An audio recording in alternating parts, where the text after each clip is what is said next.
इसीलिए जरूरत यह है कि जहां वो रहना चाहें उनको वहां रहने दिया जाए। अब ये बताइए, ये धरातल पर कभी नहीं उतरेगा और इसी झूठ को वो बिहार में लेकर के आए थे। नमस्ते, झकास भारत आप देख रहे हैं। मेरा नाम आदित्य कुमार है और अभी लोक जनशक्ति पार्टी रामविलास के प्रदेश कार्यालय में है।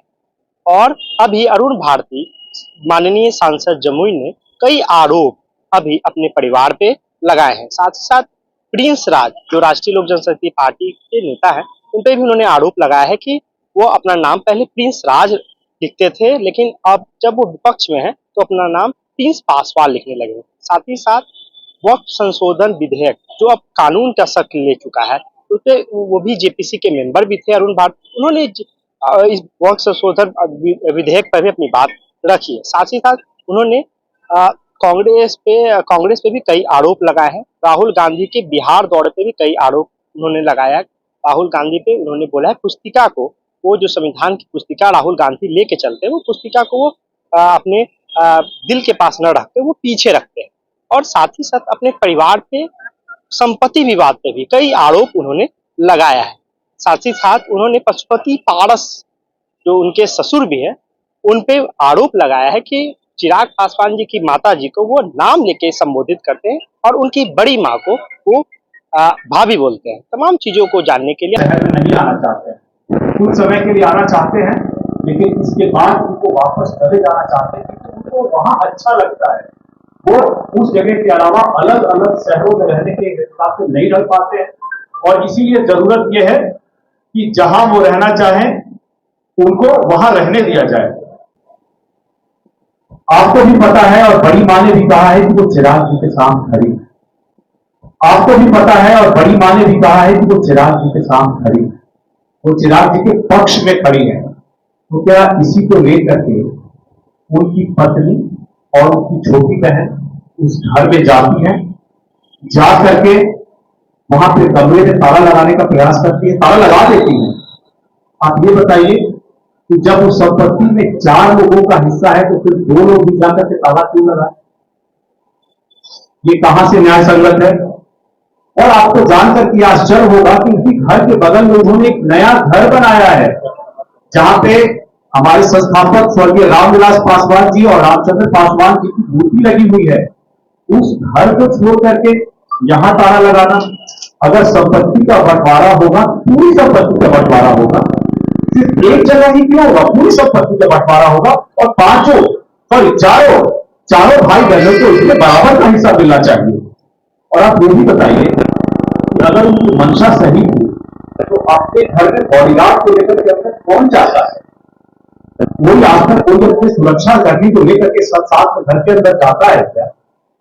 तो जब वो आरोप लगाते हैं तो एक उनको भी अपने बारे में सोचना चाहिए कि किस तरह के कृत्य उनके द्वारा किए गए हैं। आप ये भी बताइए कि चिराग पासवान जी के ऊपर आरोप लगा रहे थे कि बड़ी माँ के बारे में हमेशा क्या ख्याल रखते हैं। चिराग पासवान जी एक पुत्र होने के नाते अपनी बड़ी माँ का हर पल ख्याल रखते हैं। हर ही दूसरे दिन से बात होती है, उनके स्वास्थ्य को लेकर के बात होती है, उनके रहन सहन की जो भी इच्छाएं होती है, उनके कपड़ों के लिए, उनकी दवाइयों के लिए और जो भी खर्चे की जरूरत होती है हमेशा करते रहते हैं। आप ये बताइए क्या एक पुत्र का अपना दायित्व निर्वहन करना एक देवर को इतना नागवान क्यों गुजरना चाहिए? आखिर कोई ना कोई तो वंशा है जो ये चाह रहे हैं और जो अभी तक उसको सफल नहीं हो पाए। हम लोग साथियों उस जगह आते हैं जहां पे रामविलास पासवान जी के उस वक्तव्य को मैं याद दिलाना चाहूंगा जब उन्होंने कहा था कि मैं कैसा भाई होऊंगा कि मैं महल में रहूं और मेरे दोनों भाई गांव में गरीब पड़े रहे, झोपड़ी में रहे। केंद्रीय मंत्री बनने के बाद उन्होंने अपने भाइयों को जो स्कूल में पढ़ाते थे, मास्टर के टीचर थे वहां पढ़ाते थे, उनको MP, उनको MLA या बिहार सरकार में मंत्री, MP और केंद्र में उन्हें मंत्री बनाने का काम किया। उसके बावजूद ये भाई जो है ये क्या करते हैं, क्योंकि उनको पता था कि बड़े भैया उनके ऊपर आंख मूंद कर विश्वास करते हैं, तो उन्होंने हर वक्त इसका नाजायज फायदा उठाया, और इस नाजायज फायदे का ही नतीजा है कि आप हर वक्त उनके मुंह से ये जरूर सुनते होंगे कि जो भी बड़े भैया की संपत्ति हो उसमें तो चिराग पासवान जी का हिस्सा है, लेकिन बाकी में नहीं है। तो बाकी संपत्ति आपने बना कैसे ली, किसके आशीर्वाद से बनाया, कहां बनाया, कितनी बेनामी है, आपको इसका भी पूरा देना पड़ेगा, आपको इसका भी हिसाब देना पड़ेगा। जब बंटवारा होगा तो पूरा व्यापक होगा, और आपको साथ में ये भी बताना पड़ेगा कि जिस रामविलास पासवान जी की आपने उनके जो नाजायज फायदे लिए थे उनसे संपत्ति बनाई थी, उसका भी ब्यौरा आपको देना पड़ेगा। आज के दिन में जब भी संपत्ति की विवाद पे आती है तो सिर्फ वो ये कहते हैं कि रामविलास पासवान की संपत्ति की विरासत थी, उसमें चिराग पासवान का हिस्सा होगा।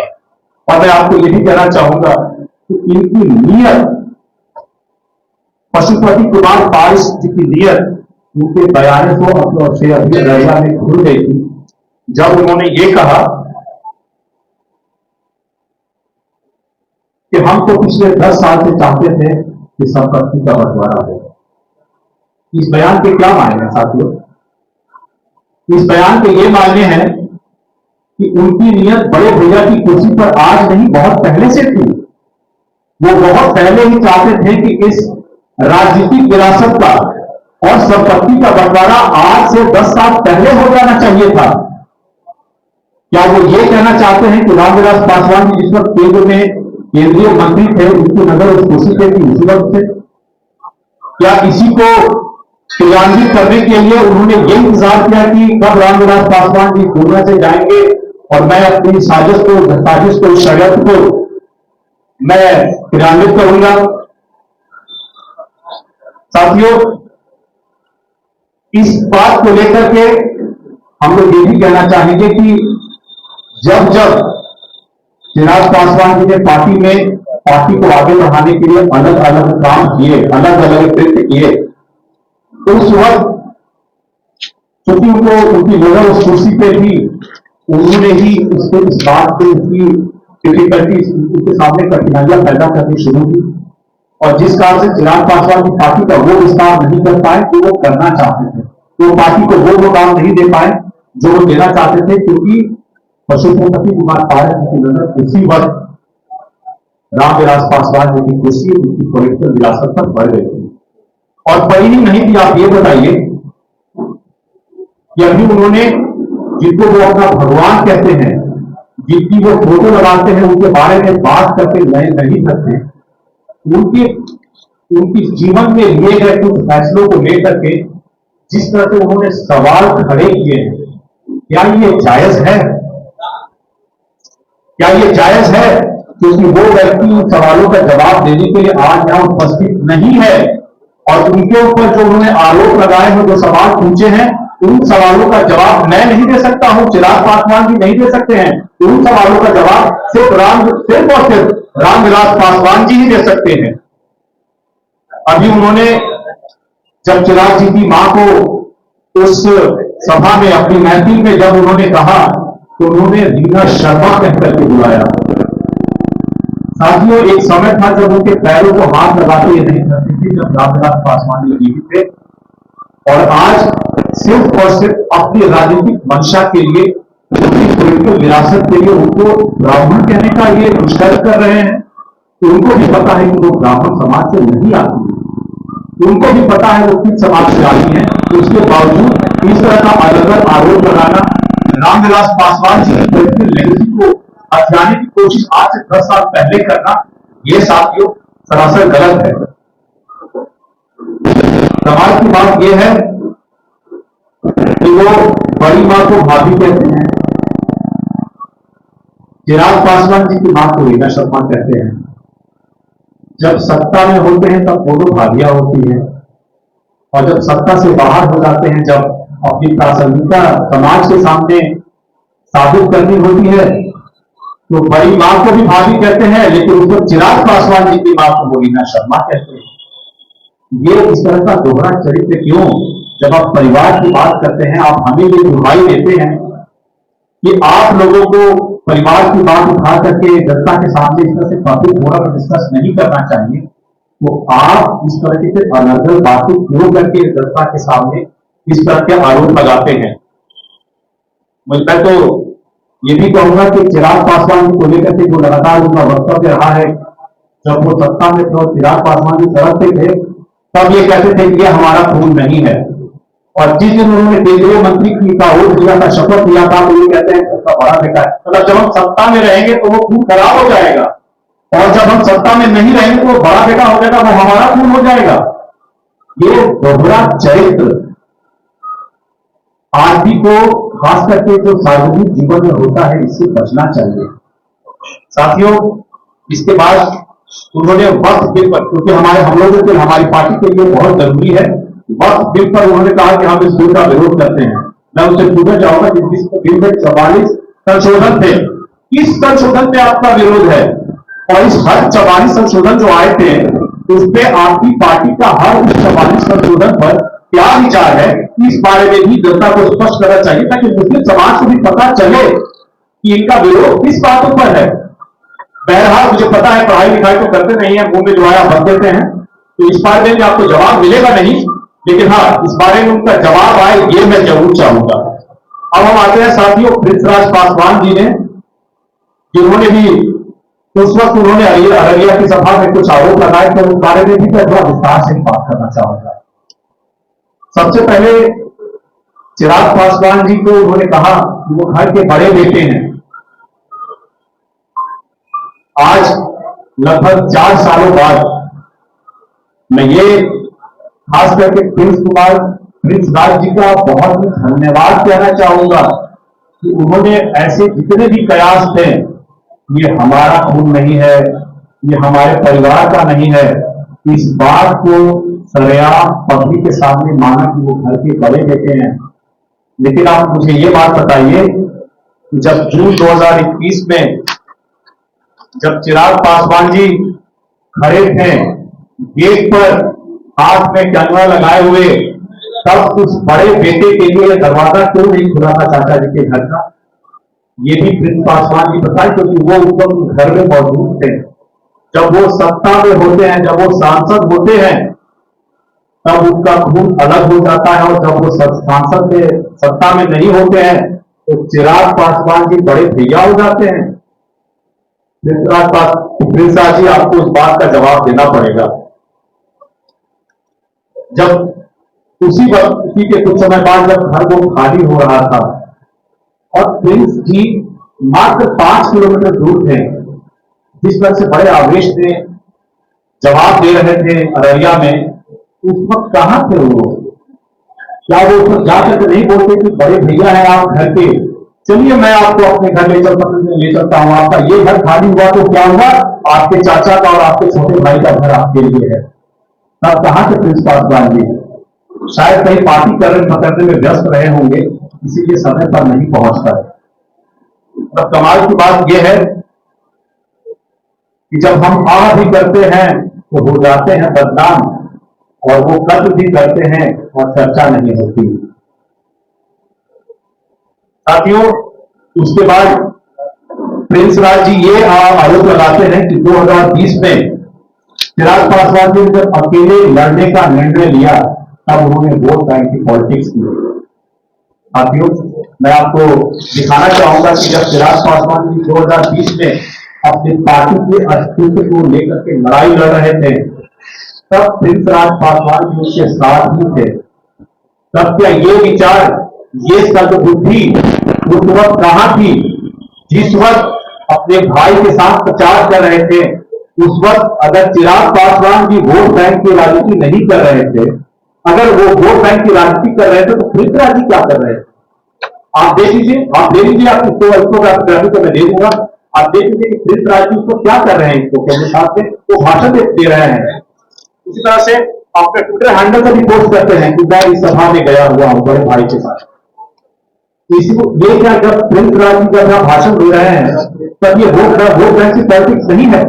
इसी तरह से एक और भी है, देखिए यहाँ पर, और हर ये अक्टूबर महीने, अक्टूबर 2020 का है, जब बिहार में चुनाव कर रहे थे, तब क्या कर रहे थे प्रिंस पासवान? आरोप लगाने से पहले अपने गिरबान में भी एक बार झांकना चाहिए।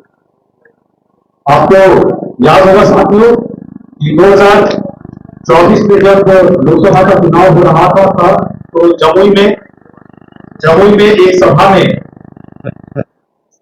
चिराग पासवान जी की मां और मेरी सासू मां को लेकर के अभद्र टिप्पणियां की गई थी। और प्रिंस राज जी अभी परसों बोल रहे थे कि उन्होंने तेजस्वी यादव पे गलत आरोप लगाए। साथियों, शायद प्रिंस राज जी को पता नहीं होगा क्योंकि वो पढ़ाई लिखाई थोड़ा कम करते हैं, नंबर भी उनके बहुत कम आए हुए थे अलग अलग परीक्षाओं में। उनके राष्ट्रीय नेता, उनके पार्टी के राष्ट्रीय अध्यक्ष पशुपति कुमार पारस जी ने इस बयान का खंडन किया था और कहा था कि जो भी हो रहा है ये गलत हुआ है। तेजस्वी जी के जिन भी कार्यकर्ताओं ने किया है ये गलत किया है, ये प्रेस पे है, ये मैं आपको दे दूंगा, आप देखिएगा। सवाल की बात यह है कि राष्ट्रीय लोक जनशक्ति पार्टी के प्रदेश अध्यक्ष को यही नहीं पता है कि उनके राष्ट्रीय अध्यक्ष ने किस मुद्दे पर क्या बयान दिया है। उनको थोड़ा बहुत रिसर्च, थोड़ी बहुत पढ़ाई करनी चाहिए और पता करना चाहिए कि उनके राष्ट्रीय अध्यक्ष के हर मुद्दे पर क्या विचार है, क्या बयान है। देखिए, ग्रामीणों द्वारा जब हम लोग गए थे शहरबंदी में तो कुछ आरोप लगाए गए उनकी माता जी पर और उनकी चाची पर, मतलब मेरी चाची साहब को लगी दोनों, उनके ऊपर कुछ आरोप लगाए थे कि वो लोग सरकारी नौकरी में टीचर के तौर पर रहते हुए भी वो लोग पढ़ाने नहीं जाते थे, अपने घर मंगा करके अटेंडेंस लगाया करते थे, साइन कर दिया करते थे और सैलरी ले लिया करते थे। सवाल की बात है कि ये गांव के लोगों ने आरोप लगाया है, इसकी जांच होनी चाहिए और मैं तो चाहूंगा कि इस बारे में सरकार की तरफ से जांच हो, इसका दूध का दूध पानी का पानी होना चाहिए और सरकार को उससे कोई क्षतिपूर्ति हुई है इस बारे में जरूर इसकी भरपाई होनी चाहिए। और जहां तक बात रही, उन्होंने ये कहा कि बड़ी मां को लेकर के उनका भी वक्तव्य था। देखिए, कहीं भी अगर कोई भी विक्टिम होता है, जिस केस में बड़ी मां जो थी, तो इनका संवैधानिक और कानूनी अधिकार है कि उनके खिलाफ अगर कोई अन्याय होता है वो पुलिस को जाकर के एफआईआर करा सकते हैं। ये एफआईआर चिराग पासवान जी नहीं कराए हुए, ये बड़ी मां ने कराए हुए हैं। सवाल की बात तो ये है, जब चिराग जी की मां पर आती है तो प्रिंस पासवान की रीना शर्मा कहते तो नहीं करते, लेकिन जब अपनी मां पे आती है तो अपनी मां का दर्द महसूस होता है और चिराग जी की मां का दर्द महसूस नहीं होता। उनको किसी और की मां का दर्द महसूस नहीं होता, जो कि उनको भी सोचना चाहिए कि दर्द दूसरे का हो या अपना हो, एक समान होता है और एक राजनेता को इस बारे में खास करके संवेदनशील होना चाहिए। साथियों, इसके बाद एक बड़ी बात मैं आज ये कहना चाहूंगा कि उन्होंने से चिराग पासवान जी के वोट की राजनीति करने का ही आरोप नहीं लगाया। मैं आज आगे बढ़ सकते ये कहना चाहूंगा कि वोट की राजनीति चिराग पासवान नहीं बल्कि प्रिंस पासवान कर रहे हैं और इसका मैं आपको सबूत के साथ बात करूंगा। जब तक वो सांसद थे, उनके एफिडेविट में जब वो चुनाव लड़े थे, अभी चुनाव हारने के बाद जब वो पार्टी के अभी प्रदेश अध्यक्ष है, तब तक वो प्रिंस राज थे, उनको पासवान सरनेम लगाने में शर्म आती थी। वो पासवान समाज से आते हैं, वो पासवान परिवार से आते हैं, लेकिन पासवान सरनेम लगाने में उनको शर्म आती थी। और जब उनको पता चला कि यहां पर वोट भी मिलना है मुझे पासवान के नाम पे, तो नवंबर 2024 में उन्होंने अपना नाम बदल करके प्रिंस राज पासवान कर लिया है, लेकिन सिर्फ और सिर्फ जनता को दिखाने के लिए, वोट बनाने के लिए। अभी उनके जो सारे डॉक्यूमेंट है, जो आधिकारिक उनके सर्टिफिकेट है, उस पर कहीं भी वो प्रिंस राज पासवान नहीं है, तो प्रिंस राज है। यानी कि वोट की राजनीति करने के लिए उन्होंने अपना नाम सोशल मीडिया पर तो प्रिंस राज कर लिया है, लेकिन अभी एक पार्टी के प्रदेश अध्यक्ष होने के नाम के तौर पर वो आज भी प्रिंस राज हैं। आप साथियों ये बताएं, जब वो सत्ता में होते हैं तो प्रिंस राज होते हैं और जब सत्ता से बाहर है तो प्रिंस राज पासवान होते हैं। क्या ये वोट बैंक की पॉलिटिक्स नहीं है? क्या ये मौका परस्ती नहीं है? साथियों, जब ऐसी विचारधारा जब सामने वो आप आरोप लगा रहे होते हैं तो आपको भी अपनी तरफ से देखना होता है। चिराग पासवान जी आज अपने समाज के लिए, युवाओं के लिए, महिलाओं के लिए, बिहार की जनता के लिए जो वो बिहार फर्स्ट, बिहारी फर्स्ट का उद्देश्य लेकर के चल रहे हैं, मैं ये कहूंगा साथियों कि उसमें उनको किसी की सर्टिफिकेट की जरूरत नहीं है। जनता जानती है, जनता उनका सम्मान करती है। और ये जो पूरा विवाद हुआ है, मैं आपको आज खुल करके बताना चाहूंगा कि ये पारिवारिक विवाद नहीं है, ये एक राजनीतिक विवाद है और आपको इसको समझने की जरूरत है। याद कीजिए, जब पहला वक्तव्य मैंने कहा था कि उन्होंने कहा था कि संपत्ति का बंटवारा 10 साल पहले होना चाहिए था, तब उन्होंने उसी वक्त अपनी नजर रामविलास पासवान जी की हिरासत पे गवा दी। उन्होंने एक टाइम पे चाहे पार्टी हो, चाहे सांसद हो, मंत्रालय हो और घर हो, हर उस विरासत से रामविलास पासवान जी के विरासत से चिराग पासवान जी को अलग कर दिया था। लेकिन चिराग पासवान जी ने अपनी मेहनत से, अपनी काबिलियत से और बिहार की जनता के आशीर्वाद से उन्होंने उसको वापस पा लिया। चाहे वो पार्टी के सांसद हो, चाहे वो मंत्रालय हो, चाहे वो पार्टी का कार्यालय हो, चाहे वो रहने का बंगलो हो, लेकिन इन सभी में जो एक विरासत आज के दिन भी जो उनको नहीं मिली थी और जिसपे पशुपति कुमार पारस की नजर है, वहां अलौली की विधानसभा सीट, जहां से रामविलास पासवान जी पहली बार चुनाव लड़े थे और अपने इसी कसरत को पूरा करने के लिए वो अलौली की सीट की विरासत जो रामविलास पासवान जी की है, उसके लिए वो लगातार इस तरह के सारे घटना को उन्होंने अंजाम दिया है। और वो इसलिए किया है क्योंकि चिराग पासवान जी को स्थित राजद के बड़े नेता तेजस्वी जी और जितने लोग हैं वो कहीं नहीं देखना चाहते हैं कि चिराग पासवान जी इस मामले में स्थिर हो और स्थिर रहकर के बिहार की राजनीति में अपने लिए, अपने एनडीए गठबंधन के लिए विचार कर सके और उसको किसी तरह से डिस्टेबलाइज करने के लिए सारी पारिवारिक मुद्दे को उन्होंने खड़ा किया ताकि राजनीतिक तौर पर वो चिराग पासवान जी को बर्बाद कर सके, डिस्टेबलाइज कर सके और रामविलास पासवान जी की जो आखिरी विरासत की सीट है अलौली की, उस पर वो कब्जा कर सके। और ये सब उन्होंने सिर्फ और सिर्फ राजद के नेता, राजद के नेताओं पर उन्होंने किया है। आज साथियों, आने वाले विधानसभा चुनाव में मैं आपको ये जरूर कहना चाहूंगा कि अगर उन्होंने ये राजनीति की है और ये रामविलास पासवान जी की आखिरी विरासत है, तो अलौली विधानसभा सीट से लोक जनशक्ति पार्टी अपना उम्मीदवार उतारेगी। ये आपके सामने मैं कह करके जाना होगा।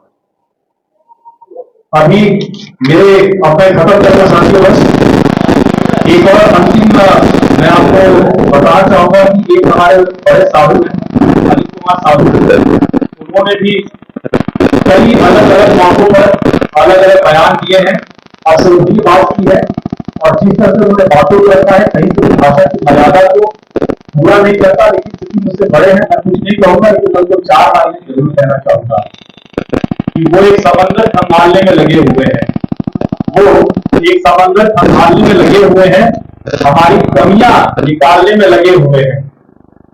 वो एक समंदर संभालने में लगे हुए हैं, हमारी कमियां निकालने में लगे हुए हैं। वो जिनकी अपनी लंगोटियां तक फटी हुई है, तो जिनकी अपनी लंगोटियां तक फटी हुई है, हमारी पगड़ी उछालने में लगे हुए हैं। आपकी आपका यहाँ से बहुत बहुत धन्यवाद।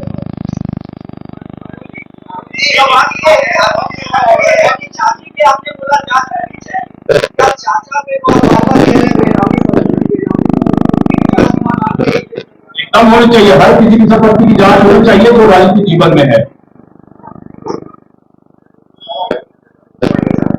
और कोई सवाल?